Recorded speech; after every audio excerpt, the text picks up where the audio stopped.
ያለ ጾም እምነት የለም። ይቺ ንግስት የተባለች ይቺ በምድር ላይ ሁሉ ልጆቿን የምትሾም በአባቶቿ ፈንታ ልጆች የተወለዱላት ስሟን ለልጅ የሚያስጠራት ይቺ ማን ሆና ተገኘ? ወስማ ለይእቲ ድንግል ማርያም። ከምግብ መከልከል ሲባል ሲመጣ ግን ወደ አምላኪ ሆኖ ግን በሌላ ስብከት አሳቦ መብልን ቢወድ ይሄ ሰው ክርስቲያን አይባልም።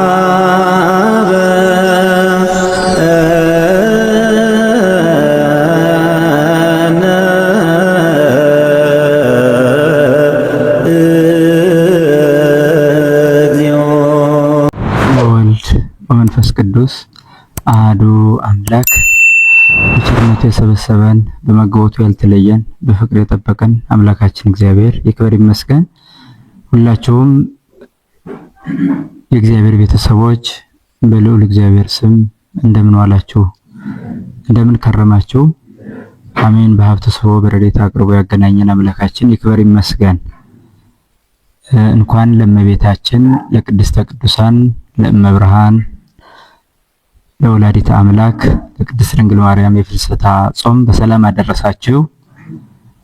እሺ እንግዲህ ባለን ጊዜ ውስጥ የእመቤታችን የቅድስት ድንግል ማርያምን የፍልሰታ ጾም መሰረት በማድረግ ጥቂት ነገር ለመማማር ያክል ነው። ይህ ዘመድ ወይም ይህ አብሮ አደግ ባላንጋራ፣ አብሮ አደግ ሰይጣን፣ አብሮ አደግ ልማድ ያለ ጾም ያለ ጸሎት አይወጣም ይላል። ይህንን ቃል አምላካችን መድኃኒታችን ኢየሱስ ክርስቶስ ለደቀ መዛሙርቱ ለተከታዮቹ ለሐዋርያት ለሕጸጸ ሃይማኖት ምልአት እንዲሆናቸው የተናገረው ቃል ነው። እንግዲህ አምላካችን ሰው ሆኖ ሲያስተምር ብዙ ቁም ነገሮችን እንድንጨብጥ በተለይ አዲስ ሰውነትን አዲስ ሕይወትን ለመኖር ለሚፈልጉ ሁሉ መሰረታዊ የሆነ አምላካዊ ቃል አስተምሯል። መሰረታዊ የሆነ ማለት ነው እና በዚህ ወንጌል ላይ ስትመለከቱ ከላይ ከፍ ብለን ስናመጣ አንድ በጣም ልጁ ሰይጣን ይዞት የሚሰቃይ የሚቸገር ሰው እንደነበረ ታሪኩ ይነግረናል። ከዛ በኋላ ወደ ሐዋርያት አምጥቶ ፈውሱልኝ እንዳላቸው እነሱ ደግሞ ገና ጀማሪዎች ስለነበሩ እምነታቸው ከፍ አላለም። መሰረታዊ የሆነውን የእምነት ተግባር መኖር ገና ያልጀመሩበት ጊዜ ስለነበረ ያንን ልጁን መፈወስ አልቻሉም። ከዛ በኋላ ወደ ጌታ ወስዶ አድንልኝ አለው ይላል። ይሄ ጥያቄ ምንድነው? ቀጥታ ወደ ሐዋርያቱ ወሰድኩ፣ እነሱ ሊፈውሱ አልቻሉም፣ ስለዚህ አንተ ፈውስልኝ ማለቱ ነው። ከዛ ጌታ የማታምን ትውልድ ካንቺ ጋር እስከመቼ እኖራለሁ ብሎ ወደዚህ አምጣ ብሎ ሰይጣኑ እንዳስወጣውና ልጁ እንደፈወሰው ይናገራል። እንዲህ ካደረገ በኋላ ደቀ መዛሙርቱ ቀርበው ምን አሉ ይላል? በእነ ምንት ነህነ ስእነ አውጽኦቶ፣ እኛ ለምንድን ነው ማውጣት የተሳነን አሉ ይላል። ጥሩ ጥያቄ ነው። ሞክረውታል፣ ግን አልተቻላቸውም። በጊዜው የነበሩበት አቅም፣ የእምነት መጠን፣ የህይወት ጉዳይ ነው። ጌታችን ምን አለ? በእንተ ሕጸጸ ሃይማኖትክሙ፣ ስለ ሃይማኖታችሁ ጉድለት ነው አለ ይላል። እንዲህ ካለ በኋላ የሰናፍጭ ቅንጣት ምታል እምነት ቢኖራችሁ ይህንን ተራራ ከዚህ ወደዛ ሂድ ብትሉት ይሆናል ይልና ዝቅ ብሎ ምን ይላል? ወዝንቱ ዘመድ እይወጽ ዘንበለ በጾም ወበጸሎት ይላል። እንዲህ አይነት አብሮ አደግ ሰይጣን አብሮ አደግ ጋኔን ያለ ጾም ያለ ጸሎት አይወጣም አለው ይላል። መጀመሪያ ስለ ሃይማኖታችሁ ጉድለት ነው። እምነት ቢኖራችሁ ግን ይህንን ተራራ ከዚህ ወደዛ ሂድ ብትሉት ይሆናል አለ። እንዲህ ካለ በኋላ ምን ያለው? ወአልቦ ዘይሳነክሙ፣ የሚሳናችሁ ነገር የለም ማለት። ስለዚህ የሃይማኖት ጉድለት ቢኖርባችሁ ነው እንጂ ጉድለት ባይኖርባችሁ የሚሳናችሁ ነገር የለም ነው። የሚሳናችሁ ነገር የለም ምን ቢኖራችሁ? እምነት፣ ትክክለኛ የተስተካከለ እምነት ቢኖራችሁ ማለቱ ነው። እንዲህ ሆኖ የሚሳናችሁ የለም ካለ በኋላ ግን ለሃይማኖት መሙያው ሃይማኖት የሚሳነው ነገር እንዳይኖር የሚያደርገው እምነትን ፍጹም የሚያደርገው ግን ምንድነው አለ? ያለ ጾም ያለ ጸሎት አይወጣም ብሎ ደግሞ ጾምና ጸሎትን እንደገና አስታጠቀ ማለት ነው ለእምነት። ስለዚህ ብዙ ጊዜ እምነት ብቻ የሚሉ ሰዎች ይሄኛውን ወንጌል ገንጥሎ መጣል ይጠበቅባቸዋል ማለት ነው። አያችሁ፣ ስለ እምነት ጉድለት አስተማረ። ጉድለት ቢኖርበት ነው እምነታችሁ ብሎ ይሄን ካለ በኋላ ግን ምን አለ እንደገና? አያችሁ፣ በሃይማኖት ብቻ ወይም በእምነት ብቻ አብሮ አደግን ሰይጣን ማውጣት እንደማይቻላቸው ደግሞ ይነግራል ማለት ነው። ያለ ጾም ያለ ጸሎት እንዲህ አይነቱ አይወጣም አላቸው። ስለዚህ መፈወስ የተሳናችሁ ይሄ ስላለ ነው። አቅም ያጣችሁ ይሄ ስላለ ነው። ጉለት ስላለው ነው አለ። የጉለቱ ሞሚያው ግን ምንድነው ማለት ነው? መጾም መጸለይ እንደሆነ ነገረን ማለት ነው። እንግዲህ በዚህ ቃል መነሻነት አሁን የያዝነውን ወይም ደግሞ የምንቀበለውን የእመቤታችንን ጾም መሰረት አድርገን እንነጋገራለን ማለት ነው። እንግዲህ በዚህ ትምህርት አምላካችን ለእምነት ጉለት ትልቁ ኃይል የሚሆነው ጾምና ጸሎት እንደሆነ እየነገረን ነው ማለት ነው። ስለዚህ ስለ ጾም ስለ ጸሎት ኦርቶዶክሳዊት ቤተክርስቲያን ሰፊ ቦታ ሰጥታ ታስተምራለች። በጣም ትልቅ ቦታ ማለት ነው። እንዲሁ እንደቀላል የሚታዩ አይደሉም። ጾምም እህል መቆጠቢያ አይደለም፣ ጸሎትም እንዲሁ ተራ ነገር አይደለም ማለት ነው። መሰረታዊ ነገሮች ናቸው እነዚህ ሁለቱ። በጣም ትልቅ ኃይልና ትልቅ መንፈሳዊ ጉልበት የሚሆኑ ናቸው እና ያለ ጾም ያለ ጸሎት እንዲህ አይነቱ ነገር አብሮ አደጉ ነገር አይወጣም ነው የሚለው መነሻችን። ታዲያ በዚህ መነሻ ቃል ምን እናደርጋለን? መጀመሪያ የእመቤታችን የቅድስት ድንግል ማርያም የፍልሰቷ ጾም ስለሆነ ስለ እመቤታችን ጥቂት እናወራለን። ከዛ በኋላ ደግሞ ስለ ፍልሰታ ጾም ስለ ጾም እናወራለን። ከዛ በጾም የምናገኛቸው ዋጋዎች፣ ጸጋዎች ምን እንደሆኑ ጥቂት እንጠቁማለን ማለት ነው። እንግዲህ ኦርቶዶክሳዊት ቅድስት ቤተክርስቲያን ምልአታዊት የእምነት ቤት ናት። ቤቱም የእውነት እና የሕይወት መሰረት ነው ተብሎ በሐዋርያው እንደተጠቀሰ የእውነት አምድ ናት ቤተክርስቲያን። ስለዚህ ምልአታዊ አስተምሮ ነው ያላት። ቅንጭብ አይደለም። የሆነ ከዚህ ተነስተ ከዚህ ቆርታ ከዚህ ቀጥለ ምን የሚባል አይደለም። በምልአት መቀበል ነው ትልቁ የቤተክርስቲያን መለያዋ።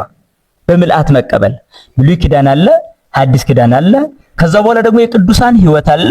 ያ በሙሉ በምልአት የሚሰበክባት ቤት ናት ቤተክርስቲያን እንጂ ይሄን ጥሎ ይሄን አንጠልጥሎ ይሄን ገንጥሎ ይሄንን እንዲህ ዝም ብሎ ተራ በሆነ ስሜት አይደለም። መሰረታዊ ነገር ነው። ስለዚህ የሐዲስ ኪዳን ትልቁ መሰረታዊ የሆነውን ትምህርት ለመማር መነሻችን እመቤታችን ቅድስት ድንግል ማርያም ናት። የጌታችን የኢየሱስ ክርስቶስ እናት መሰረተ ሕይወት ማርያም ወጥንተ መድኃኒት ዘእም ቀዲሙ። ይሄ ትልቁ አስተምሮ ነው። አንዳንዶች መሰረተ ሕይወት ሲባል አይ ኢየሱስ ነው እንጂ እንዴት ድንግል ማርያም መሰረተ ሕይወት ትባላለች ብለው ሊከራከሩ ይችላሉ። ማስተዋል ያለብን ግን መሰረተ ሕይወት ማለት ነው የሕይወት መገኛ ማለት ነው። አስተውሉ። የሕይወት መገኛ መሰረት ማለት መገኛ፣ የሕይወት መገኛ የሕይወት መሰረት መጣያ ማለት ነው። ስለዚህ እመቤታችን የሕይወት መሰረት ናት፣ የሕይወት መገኛ ናት ማለት ሕይወት ክርስቶስ ነው ማለት ነው። ስለዚህ የሕይወት የክርስቶስ መገኛ የሕይወት ክርስቶስ እናት መባሏ ነው መሰረተ ሕይወት መባሏ። ወጥንተ መድኃኒት ዘእም ቀዲሙ ከተባለ ደግሞ ከጥንት ጀምሮ የነበረ የአዳምና የሔዋን ድህነት እንደገና ተመልሶ የሚገኝባት እሷ ናት ማለት ነው። ያለ ድንግል ማርያም ዓለምን ሊያድን አልወደደም። ይህ ማለት እናቱ ሊያደርጋት ወደደ ማለታችን ነው።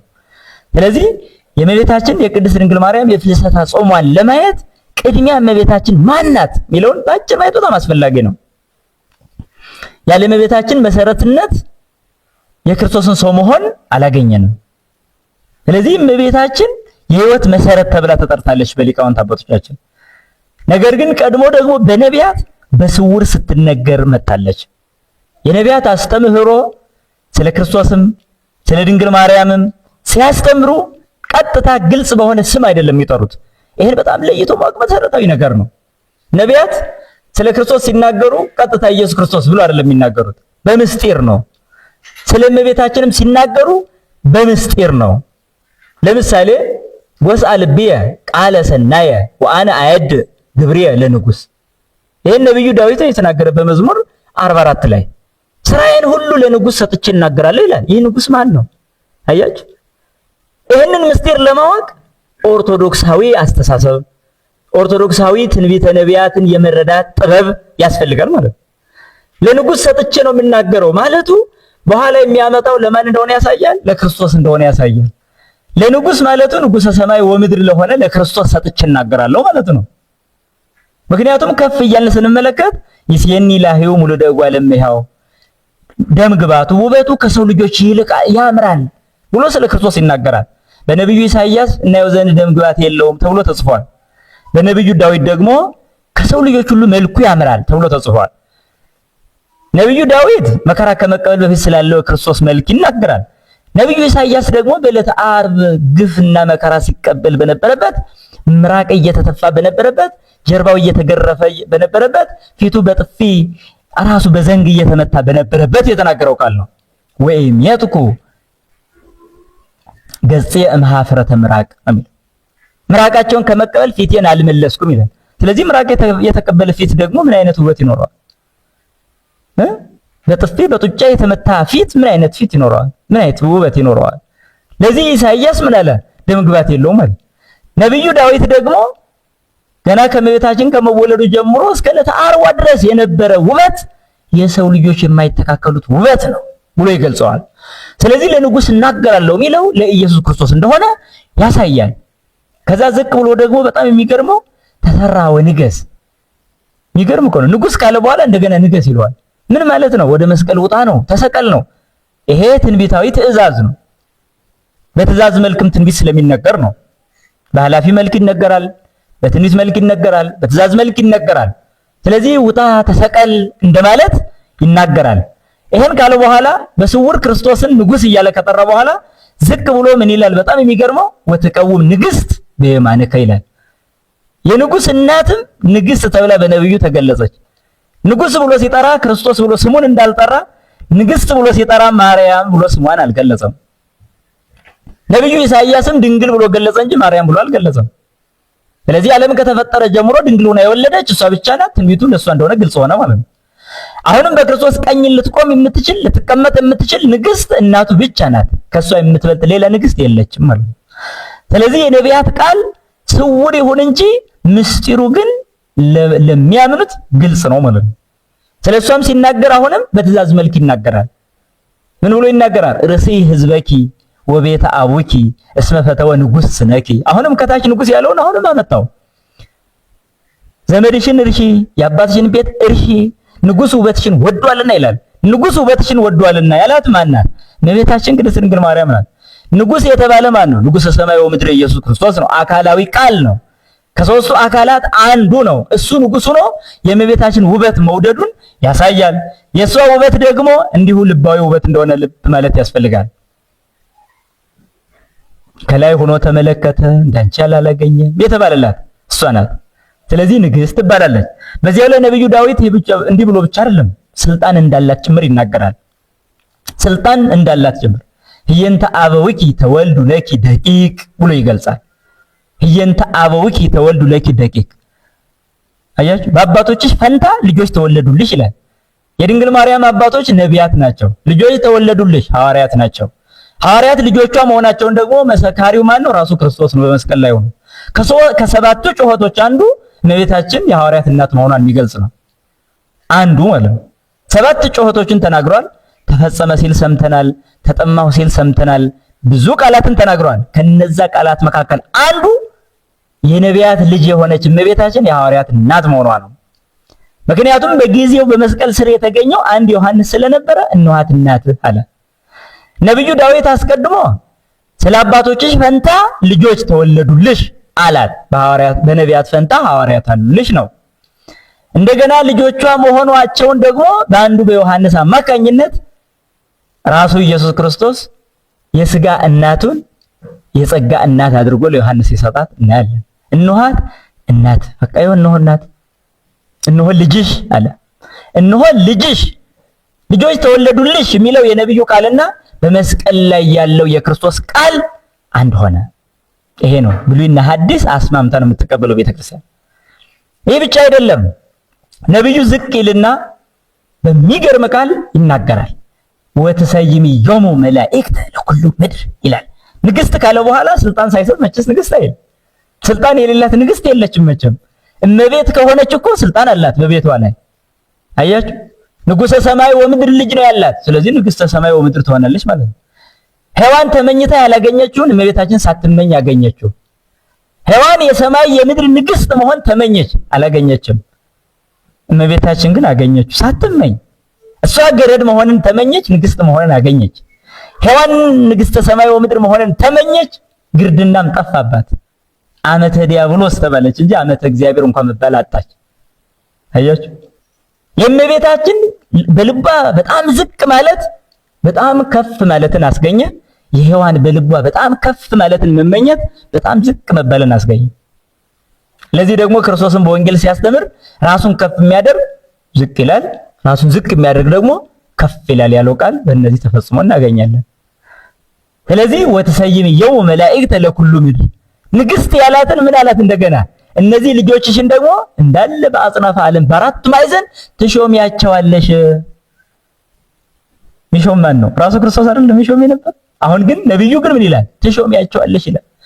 ስለዚህ ንግስት ሲነሳ ሌላ ተራ ንግስት እንደሆነች ሊናገሩ የሚደፍሩ ሰዎች አሉ እንዴ? ስለዚህ ይሄ ቃል ይይዛቸዋል ራሱ ቃሉ ማለት ነው። ይሄ ብቻ አይደለም የሚደንቀው ነብዩ ይቀጥልና ምን ይላል? ወይ ዘክሩ ስመኪ በኩሉ ትውልደ ትውልድ። አይገርማችሁ? ወይ ዘክሩ ስመኪ በኩሉ ትውልደ ትውልድ ለልጅ ልጅ ሁሉ ስምሽን ያሳስባሉ ይላል። እነማን? ልጆቿ በምድር ላይ ሁሉ ተሹመው ምን ያደርጋሉ? ቀጥታ ስሟን ያሳስባሉ። ለልጅ ልጅ ያሳስባሉ ነው የሚለው። ስሟን ማለት ምን እያሉ? መብርሃን ይላሉ። ምን ይላሉ? ማምላክ ይላሉ። ምን ይላሉ? ስሟን ወላዲተ እግዚአብሔር ይላሉ። ለሁሉ ለልጅ ልጅ ያሳስባሉ ይላል።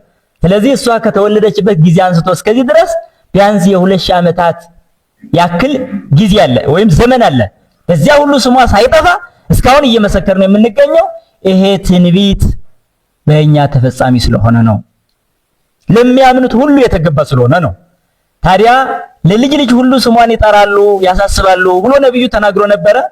ጊዜው ላይ ደርሰን ስንመለከት እቺ ንግስት የተባለች እቺ በምድር ላይ ሁሉ ልጆቿን የምትሾም በአባቶቿ ፈንታ ልጆች የተወለዱላት ስሟን ለልጅ ልጅ የሚያስጠራት እቺ ማን ሆና ተገኘች? የድንግሊቱም ስም ማርያም ነበረ ተብሎ በሉቃስ ወንጌል ተገለጸ ማለት ነው።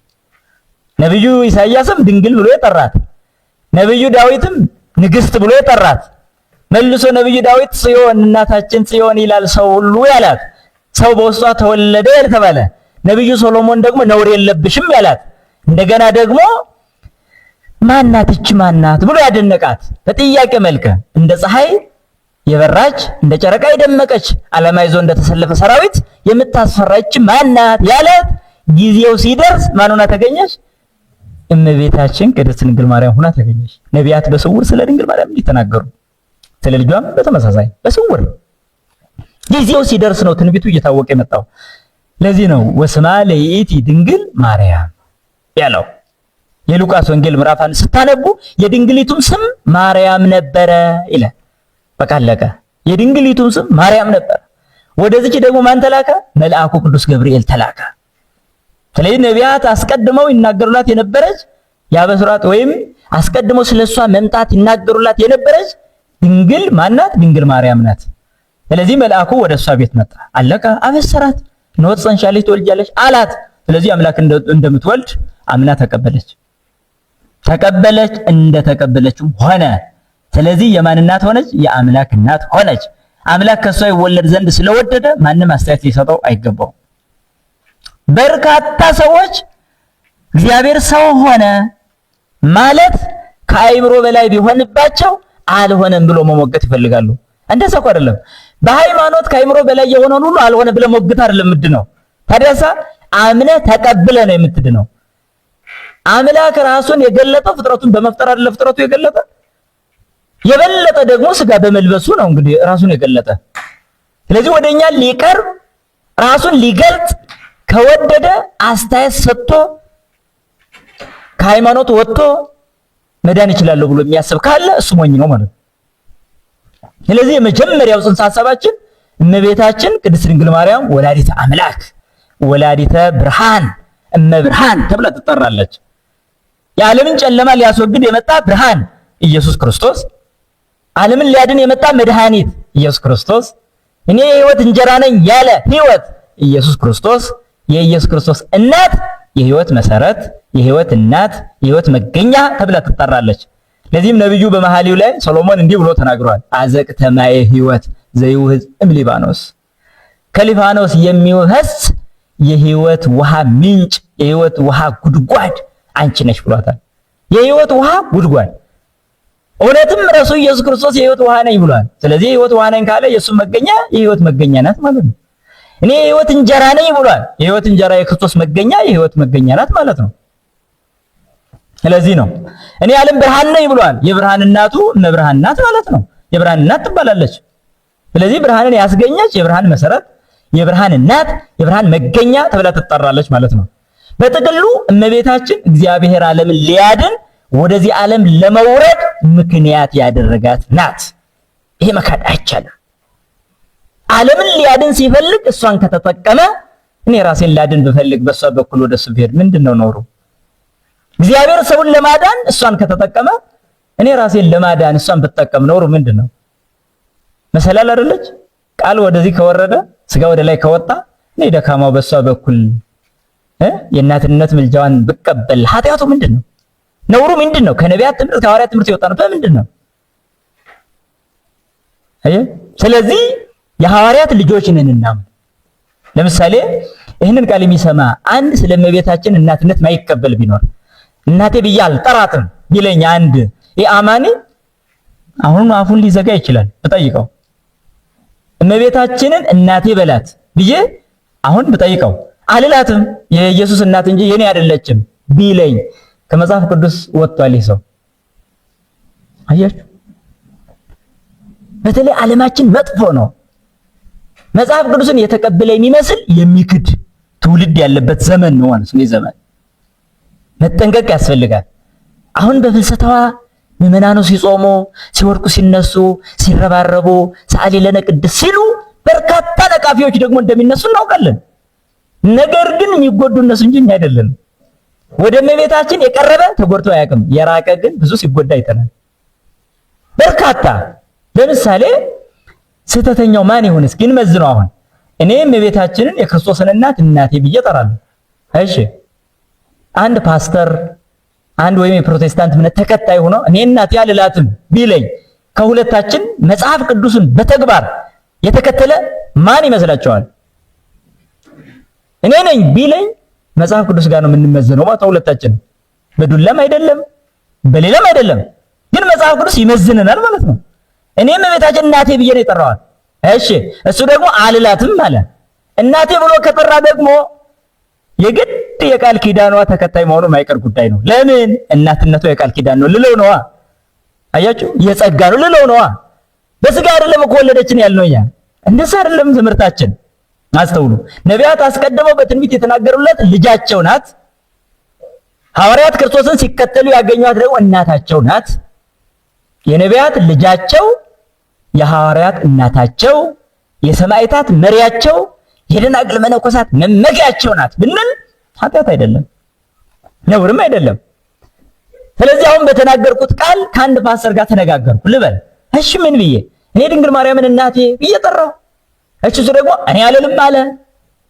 መጽሐፍ ቅዱስ ይፍረደን። እሺ የሚያምን ከሆነ መጽሐፍ ቅዱስን የዮሐንስ ወንጌል ምዕራፍ 19 ብቻ በቂ ነው ማለት ጌታ የሰጠን የትእዛዝ ያደራ ቃል አለን።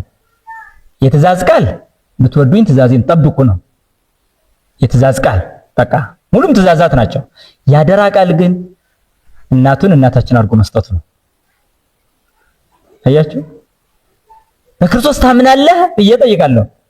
አዎ ካለኝ በስጦታው ታምናለህ ብዬ ደግሞ ጠይቃለሁ። በክርስቶስ አምናለሁ በስጦታው አላምንም ካለ በስጦታው የማታምንለት ክርስቶስ ምንም ታዲያ አምላክ የሆነ? አያችሁ፣ እኔ በክርስቶስ አምናለሁ በጸጋውም አምናለሁ። ጸጋ ከሚባሉት ስጦታ ከሚባሉት መካከል ግን አንዷ እናቱ ናት። ለዛውም በሞት አፋፍ ላይ በመስቀል ላይ ሆኖ የሰጠኝ ስጦታ ናት። ምን አለ? እናት እናትህ አለ። ለማን? ለቅዱስ ዮሐንስ። ስለዚህ ለዮሐንስ ነው እንጂ ለኔ አይደለም ሊለኝ ነው ፓስተር። እውነቱን ነው። ለምን? የቅዱስ ዮሐንስን እምነት ስላልያዘ ማለት። እኔ ግን የቅዱስ ዮሐንስን እምነት ነው የምከተለው። ቅዱስ ዮሐንስ የጻፈውን ወንጌል ነው የምከተለው። ቅዱስ ዮሐንስ የጻፈውን መልእክት ራእይ እከተላለሁ።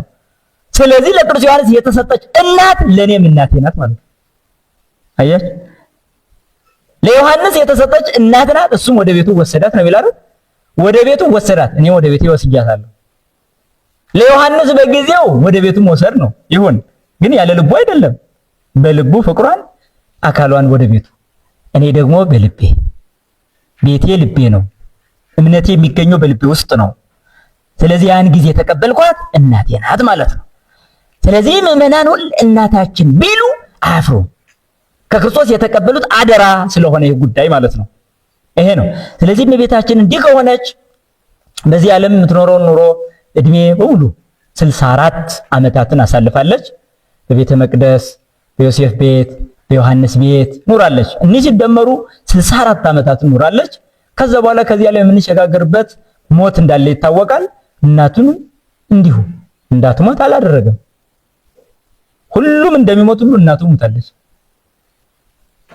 ራሱም ሞቷልና። ከዛ በኋላ ጥር 21 ዕረፍቷ ተነገረ። ከዛ ቀን ጀምሮ ግን ከሐዋርያት እንደተሰወረ በድኗ ይነገራል። በታሪክ የምናውቀው ነው። ከዛ በኋላ ቅዱስ ዮሐንስ ከሷ ጋር እንደነበረ ታሪኩ ይገልጻል። ነሐሴ ላይ አንድ ሲል ሐዋርያት ጾምን ጀመሩ ማለት ነው። ይህን ጾም የጀመሩት ለምንድን ነው ሲባል ግን የእመቤታችንን በድ ለማግኘት ነው። እኛ ሳንባረክ ቀረን ነው።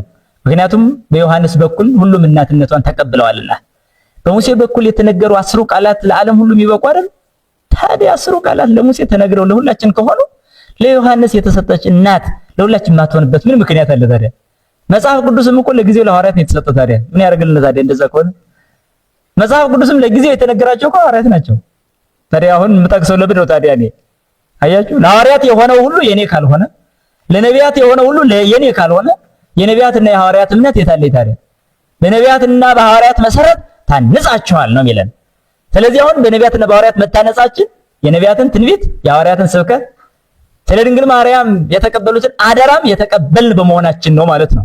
ስለዚህ እመቤታችን ቅድስት ድንግል ማርያምን ለማግኘት ነሐሴ 1 ሲል ጾም ጀምረዋል ሐዋርያት።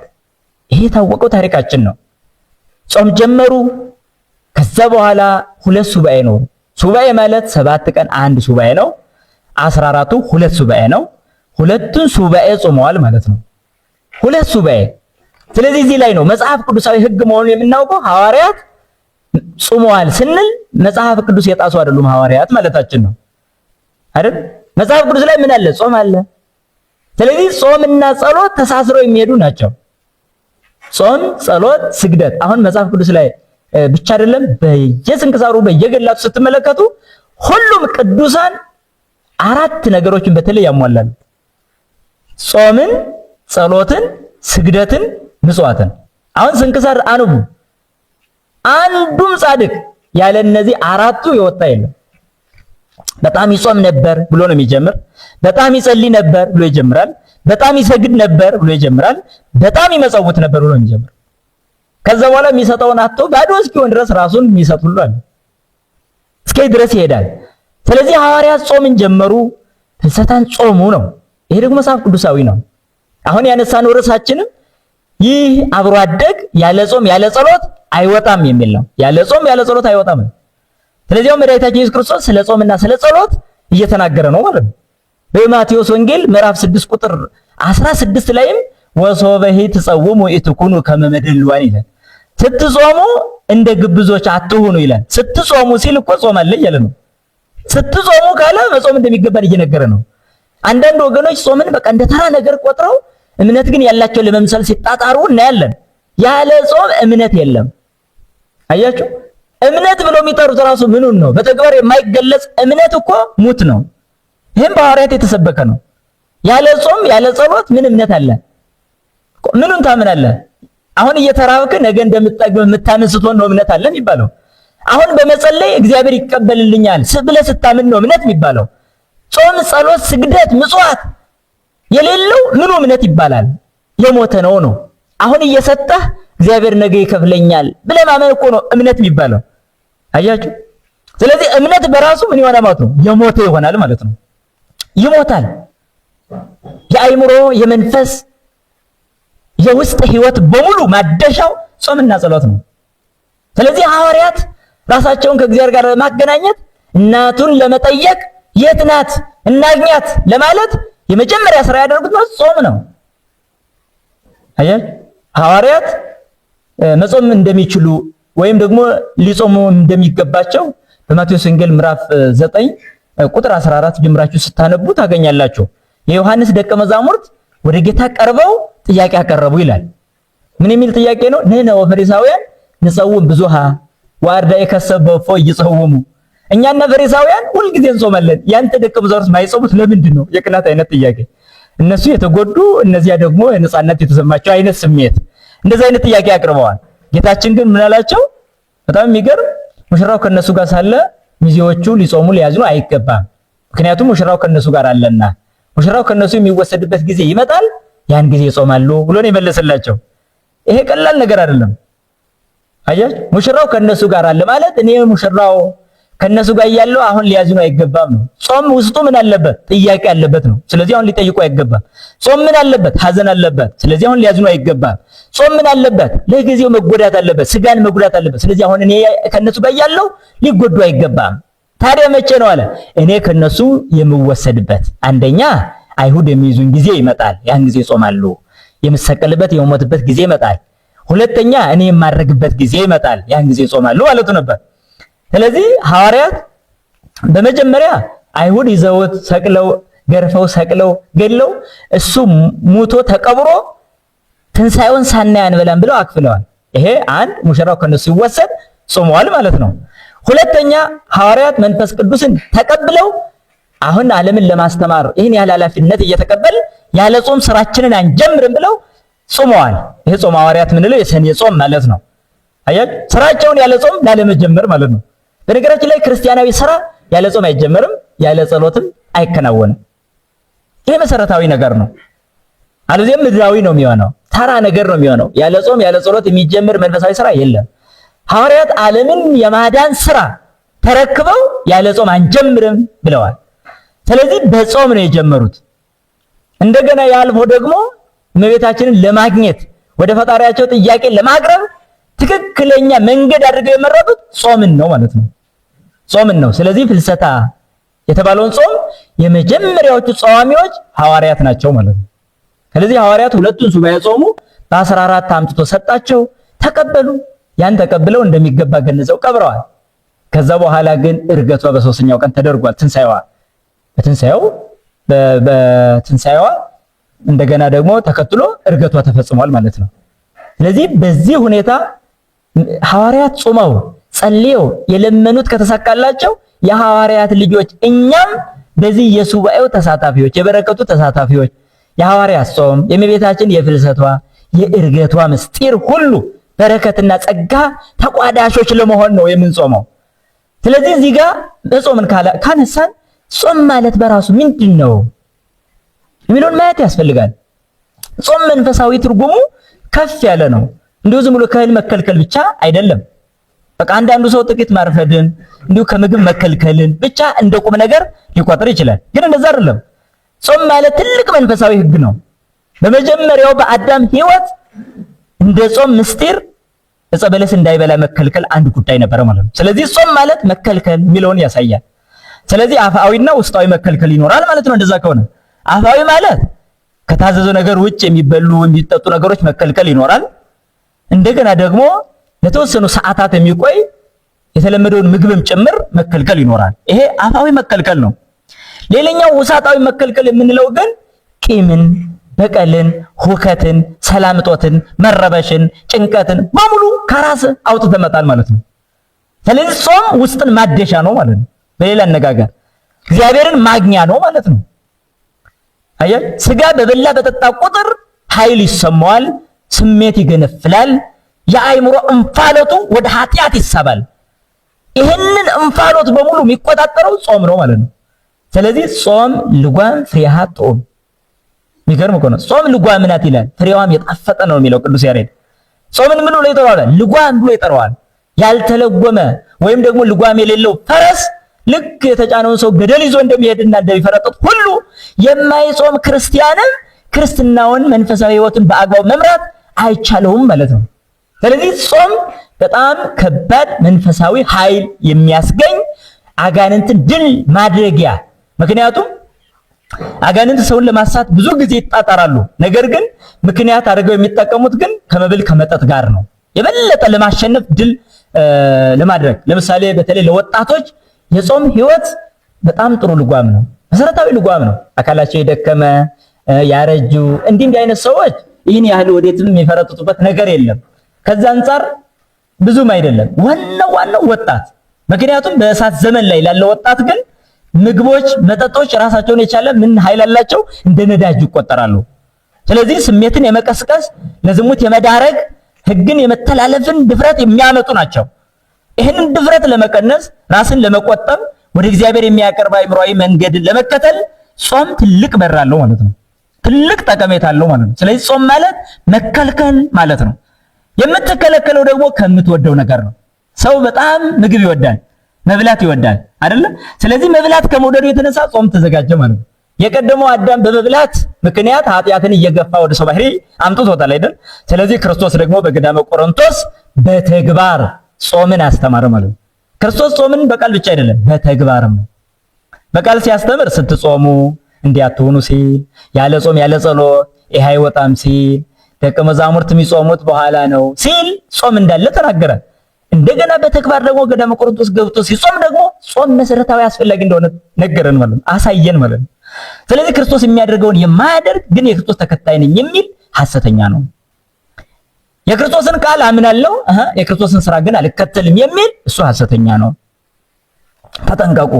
በስመ ክርስቶስ በስመ ኢየሱስ የሚመጡ ነገር ግን መንፈሳዊውን ሕግ ጾምን፣ ጸሎትን፣ ስግደትን፣ ምጽዋትን የሚያጣጥሉ ነውረኞች ይበዛሉ። ስለዚህ ነው ወመንፈስ ገሃደ ይነግህ ከመ በዳህሪ መዋዕል ይመጽኡ መስታን ወብዙሃን ያሉ ሃይማኖቶም። ሐዋርያው ቅዱስ ጳውሎስ በመጨረሻው ዘመን አሳቾች እንደሚመጡ መንፈስ ቅዱስ በግልጽ ይናገራል ይላል። አሳቾች እንደሚመጡ ይላል።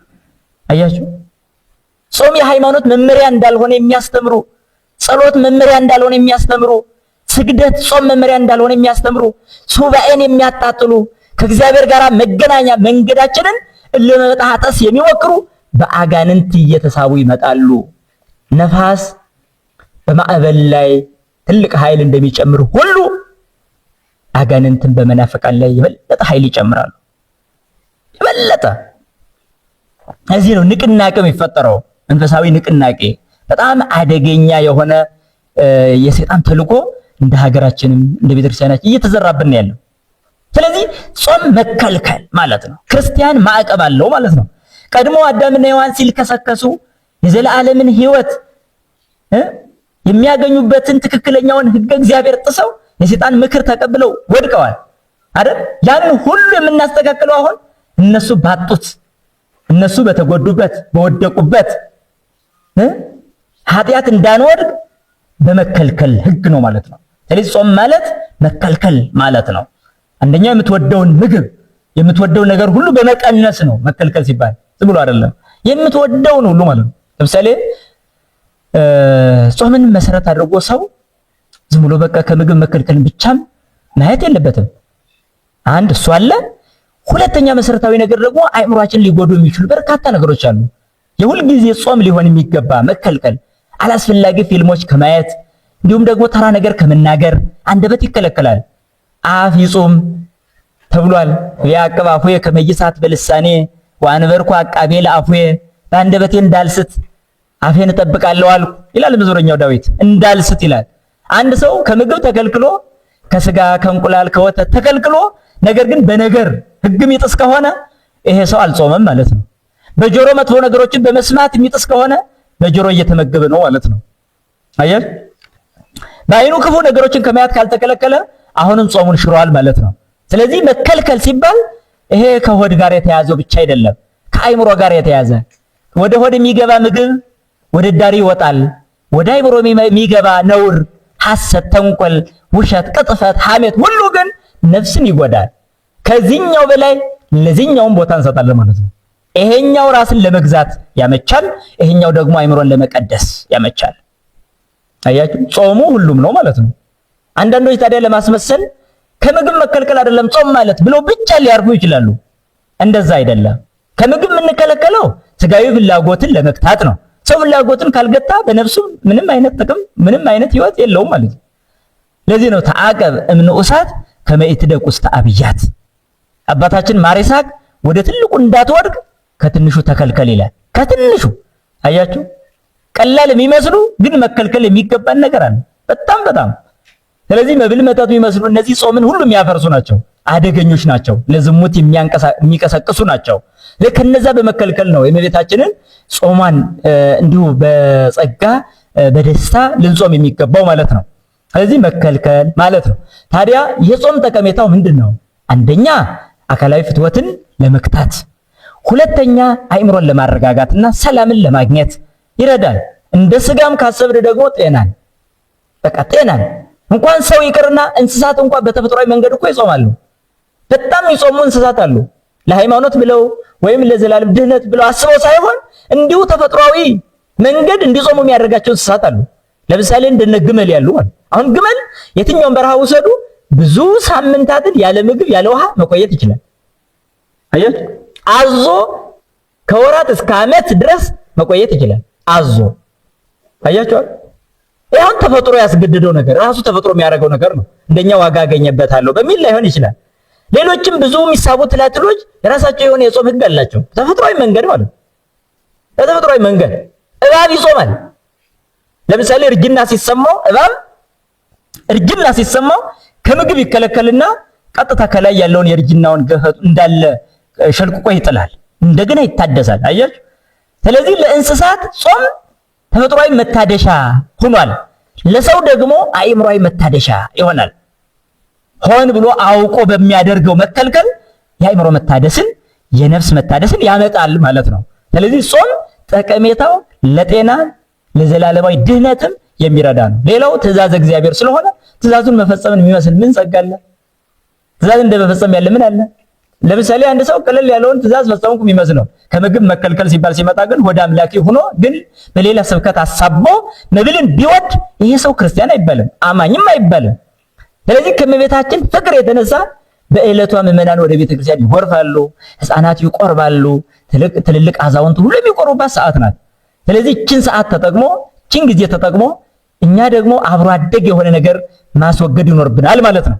ስለዚህ ይህ ድምጽ የሚደርሳችሁ ሁላችሁም መነሻ ቃላችን እንያዝና እስኪ አሁን አብሮ አደግ የሆነ ከውስጣችሁ ያለ የሆነ ልማድ ፈልጉ። እናንተ እንዲህ አይነት አብሮ አደግ ያለ ጾም ያለ ጸሎት አይወጣም ማለት እሺ። ስለዚህ ጾም አብሮ አደግን ነገር የሚያረግ ከሆነ እያንዳንዳችን በዚች ጾም ልንቀርብ የሚገባ አብሮ አደግ የሆነ ምን ልማድ አለብን? አሁን እቺን በየራሳችን ልቡና እናስባት። አንዳንዶቻችን የውሸት ልማድ አብሮ አደግ የሆነ፣ አንዳንዶቻችን የስርቆት ልማድ አብሮ አደግ የሆነ፣ አንዳንዶቻችን ቁጣ፣ ንዴት አብሮ አደግ የሆነ፣ አንዳንዶቻችን የዝሙት ስሜት ከሆነ ጊዜ በኋላ የመጣ ግን መላቀቅ ያልቻልንበት እስራት። ከእንደዚህ አይነት ልማድ የምንወጣው በጾም በጸሎት ነው ማለት ነው። ስለዚህ ይሄ ሱባኤ ወቅት እንዲህ አይነቱን ገርስሶ ለመጣል ትልቅ እድል ነው ማለት ነው። ተራራ ማፍለስ ይቻላችኋል አይደል ያለን? አዎ፣ በእኛ ውስጥ ያለውን ተራራ ማፍለስ ይቻላል። ስለዚህ አንድ ጾም በመጣ ቁጥር አንድ ችግር ሊቀረፍ ይገባል። አንድ በውስጣችን ያለ ክርስቲያን የመሆናችንን ህይወት በሙሉ የሚያዛባ ትክክለኛ ሰብዕናችንን ቁመናችንን ሁሉ የሚያናውጥ የሰይጣን ግብር የመንፈስ ቅዱስ ያልሆነ ህይወት በሙሉ ሊወድቅ ይገባል። ስለዚህ ያለ ጾም ያለ ጸሎት አብሮ አደግ ሰይጣን አይወገድም ነው የተባለ። ስለዚህ ከመጥፎ ልማድ በላይ አብሮ አደግ ሰይጣን ደግሞ የለም። መጥፎ ልማድ በጣም ብዙዎቻችን ከቤተሰብ ጋር እንዳንስማማ ከትዳር አጋር ጋር እንዳንስማማ የሚያደርገን አብሮ አደግ ነው፣ ልማድ ነው። ሌላ ምንም አይደለም እኮ። ለክርስቶስ ማደሪያ መሆን እኮ እንወድ ነበር ሁላችንም፣ ግን ማደሪያ እንዳንሆን ያደረገን ማን ነው? አብሮ አደግ ሰይጣን ነው። አብሮ አደግ ሰይጣን ስላችሁ ምንድነው ታውቃላችሁ? የነፍስ ባላንጋራ ሰይጣን ማለት ባላንጋራ ነው። ስለዚህ ከኃጢአት በላይ ባላንጋራ አለ? ባርነት፣ ለዲያብሎስ መገዛት። ይሄ ከልባችን ውስጥ አብሮ የሚኖር ዝም ብሎ አብሮ አደግ የሆነ ገና ከልጅነት ጀምረን ያሳደግነው አምባገነናዊ ስሜት፣ ይሄ አብሮ አደግ መጥፎ ስሜት ነው። ይሄ በዚች ጾም ውስጥ ሊቀረፍ ይገባል። ያዝ አንድ የነፍስ ማነቆ እንኳን ሊቀረፍ ይገባል እንጂ ዝም ብለን በአመቱ የምንመላለስ ብቻ መሆን የለብንም። ምንድነው ያለብኝ ችግር?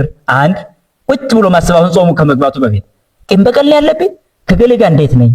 ከጎረቤት፣ ከዘመድ፣ ከጓደኛ ጋር ያለን የበደልኩት የበደለኝ ሰው አለ ብለን መቆጣጠር ራሳችንን። ከዛ በኋላ ካገኘን ይቅርታ መጠየቅ።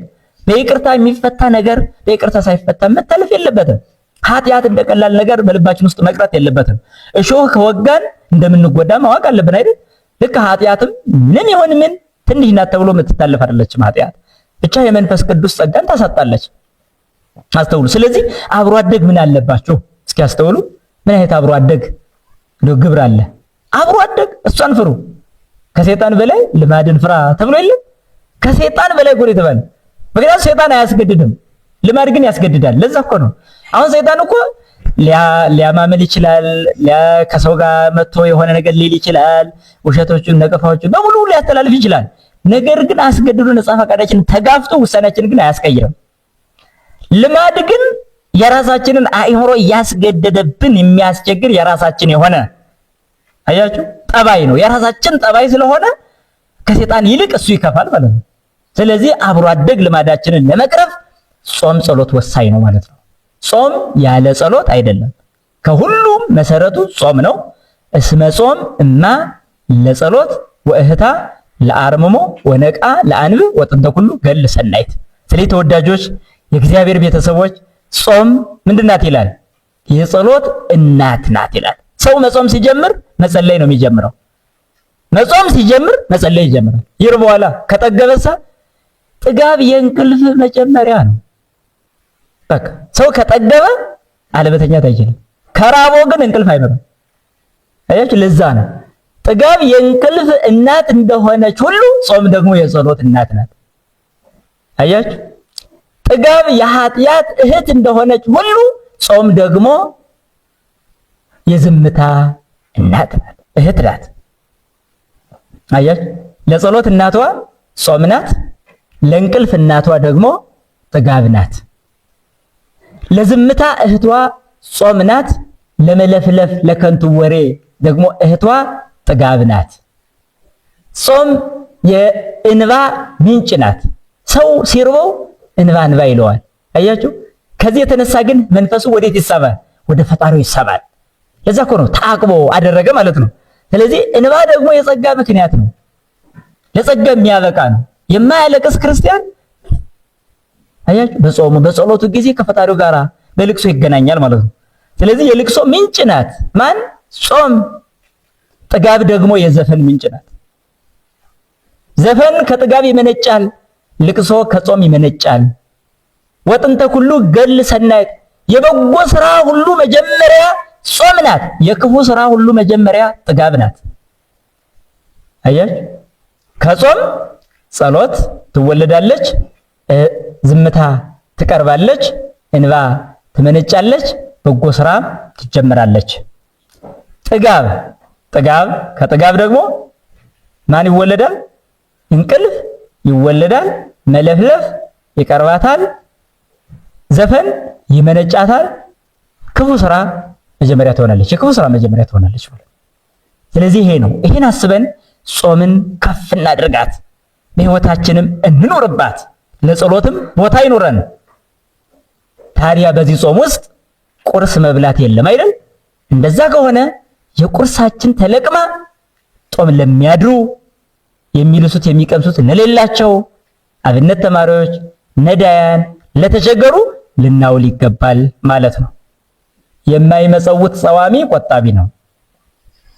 ሰው የሚጾም ነው ግን የማይሰጥ ነው። ይሄ ሰው እየቆጠበ ነው ማለት ነው። የምትበላውን ካልሰጠ እየቆጠብክ ነው።